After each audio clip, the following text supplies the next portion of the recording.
would be my honor to introduce Paul Gudonis, who's the president of FIRST, based in New Hampshire, and that is for inspiration and recognition of science and technology. And he's sitting in for Mr. Dean Kamen, who has been very, very active and was a founder of FIRST in 1992. Mr. Gudonis has 25 years of leadership experience in the information technology and communication industries, and he's been a consistent advocate for improving the impact of technology and education in our society.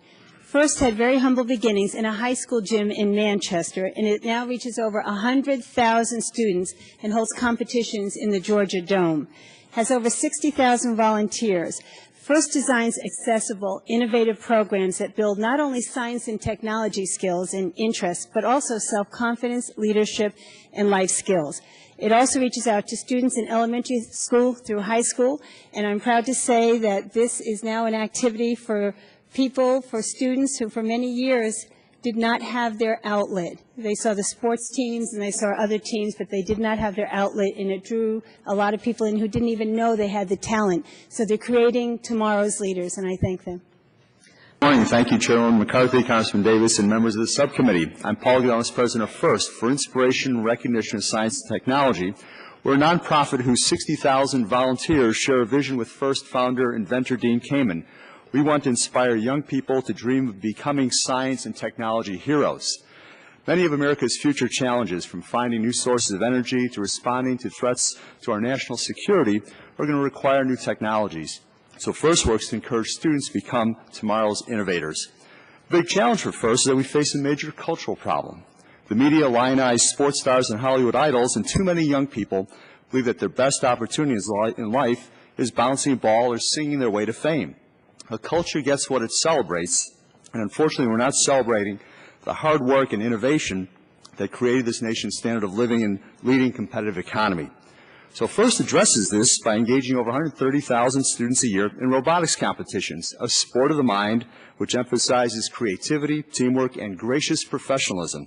Each year, teams of students work side by side with engineers and scientists from over 2,000 organizations. Large corporations such as GM, GE, IBM, Xerox, and Boeing, technology companies such as Google and Microsoft, leading universities such as MIT and Georgia Tech, and government agencies including NASA. The idea behind FIRST is simple. Kids love the competition and spectacle of sports, and they look up to adult role models. So the role models in FIRST have day jobs designing aircraft at Lockheed Martin or developing wireless technology at Motorola. As for spectacle, I just returned from last week's FIRST championship, the Super Bowl of Smarts, attended by 20,000 people in the Georgia Dome, and millions more saw it on TV and across the Internet. Well, does FIRST succeed? Well, based on the research conducted by Brandeis University, FIRST participants are 50% more likely to attend college, 3 times as likely to major in engineering, and 9 times as likely to have an internship with a company during college. For women and minorities, results are equally dramatic. Young women go on to studies in science and engineering at 3 times the average, and minority members of FIRST teams enter these fields at 150% of the rate of non-participants. A team composed primarily of minorities in Phoenix attends a school where only 10% of the students continue their education beyond high school. All 6 graduating FIRST team members this past year earned full scholarships at Arizona State University. Overall, more than $8 million in scholarships are available for more than 75 colleges and universities for FIRST team members. While FIRST has a staff of only 70, it's the 60,000 volunteers who power this life-changing experience for FIRST participants. We also have a small and highly effective group of volunteers through the Corporation for National and Community Service and the AmeriCorps VISTA program. They multiply their impact by each recruiting as many as 100 other volunteers into FIRST.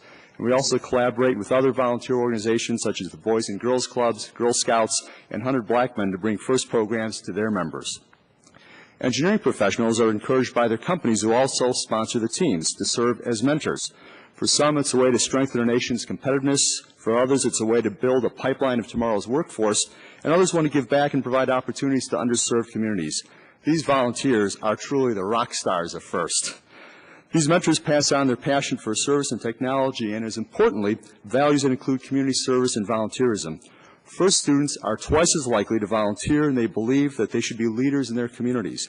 FIRST high school teams mentor younger students. They help rebuild homes devastated by Hurricane Katrina, and they develop science projects to share the fun with younger students. The spirit is encouraged by FIRST's highest award, the Chairman's Award, which is not for building the fastest robot, rather it's for community service and outreach. Thanks to the energy and the commitment of these wonderful volunteers, we've grown dramatically, yet only 5% of U.S. high schools have a FIRST team. Governor Jennifer Granholm of Michigan has said, just as every high school has a football team, it should have a FIRST robotics team. That's how we'll change the culture of our country. So going forward, we plan to step up the pace and start more FIRST teams in more schools.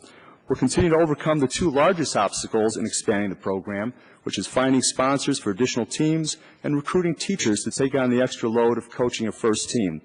We're going to seek extra pay similar to what teachers who coach football or lead the school play receive for the teachers who spend their nights and weekends inspiring the next generation of innovators and technology entrepreneurs that have made this nation the leader that it is. Well, thank you for the opportunity to tell you about the volunteers of FIRST, the important work they're doing, and the results they're achieving.